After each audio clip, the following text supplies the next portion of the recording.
Bernardo Provenzano, often referred to as the Tractor for his relentless and ruthless approach to criminal activities, was born on January 31, 1932 in Corleone, Sicily. Born into a poor rural family, Provenzano's early life was marked by poverty and limited opportunities, common in post-war Sicily.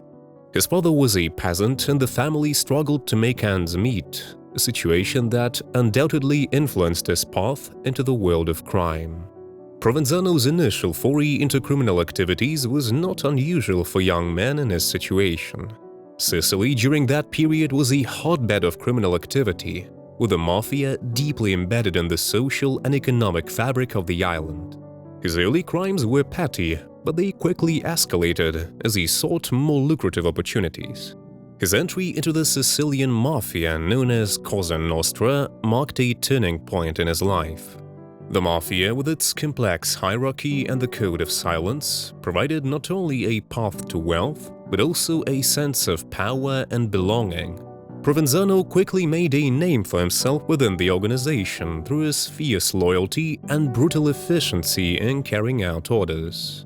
Provenzano's rise in the mafia was also marked by his relationships with prominent mafia figures. He was closely associated with Luciano Leggio, a notorious mafia boss, and later with Salvatore Riina.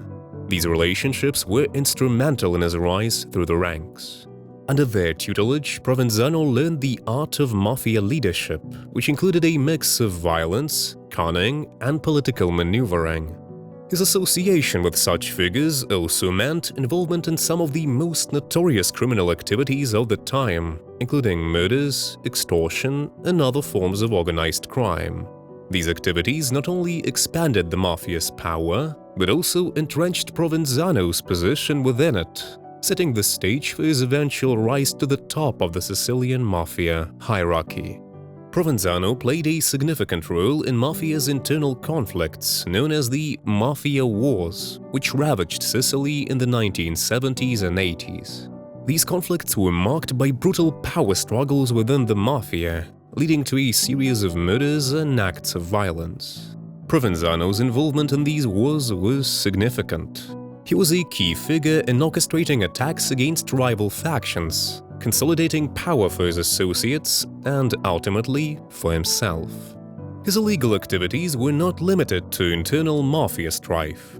Provenzano was deeply involved in high-profile murders and a variety of extortion rackets. He was implicated in the murders of several state officials, including judges and law enforcement officers, who were targeted for their anti-mafia efforts. These acts of violence were part of a broader strategy to intimidate the state and maintain the mafia's power. Furthermore, Provenzano's role in extortion rackets involved the systemic extraction of money from businesses, a practice that had devastating effects on local economy and society. Provenzano's ascension to the top of the mafia hierarchy marked a new era in mafia operations. After becoming one of the leading figures of Cosa Nostra, he introduced significant changes to how the mafia operated. One of his notable contributions was the implementation of a more clandestine approach to managing the organization's activities. He reduced the visibility of the mafia's operations, preferring a low-profile strategy to more brazen approaches of his predecessors. This shift made it more difficult for law enforcement to track mafia activities and helped Provenzano evade capture for many years. Under Provenzano's leadership, the mafia diversified its criminal activities. While maintaining traditional operations like extortion and racketeering, he expanded into new areas like international drug trafficking and money laundering. This diversification not only increased the mafia's wealth, but also its influence, extending far beyond the borders of Sicily. Bernardo Provenzano's status as a fugitive was a significant chapter in the history of Italian law enforcement's battle against organized crime. For decades, Provenzano successfully evaded capture, becoming one of Italy's most wanted men and a symbol of the mafia's elusive nature.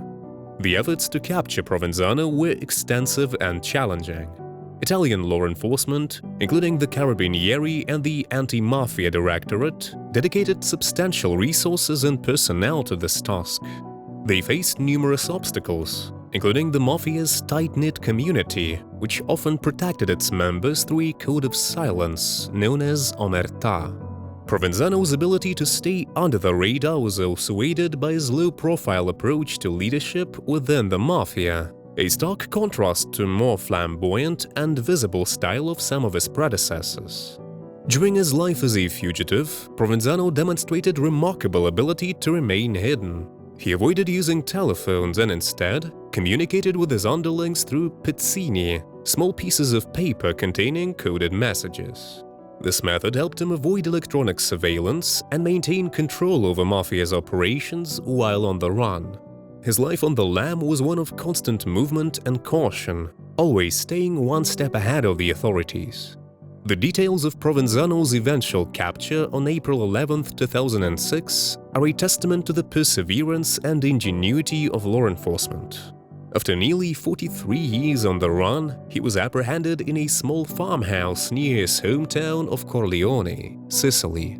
The breakthrough in the manhunt came through painstaking police work, which involved tracking the delivery of his medication and other essential supplies. The capture was a major victory for Italian law enforcement and was hailed as a significant step in the fight against the Mafia. Provenzano's arrest marked the end of an era in the history of the Sicilian Mafia. It demonstrated the effectiveness of persistent and strategic law enforcement efforts, even in the face of significant challenges.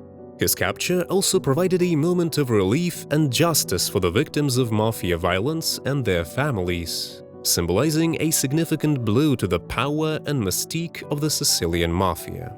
Thank you for joining us on this deep dive into the life of one of the most notorious Mafia bosses in history. If you found this video insightful, please like, share and subscribe for more content exploring the fascinating world of criminal history.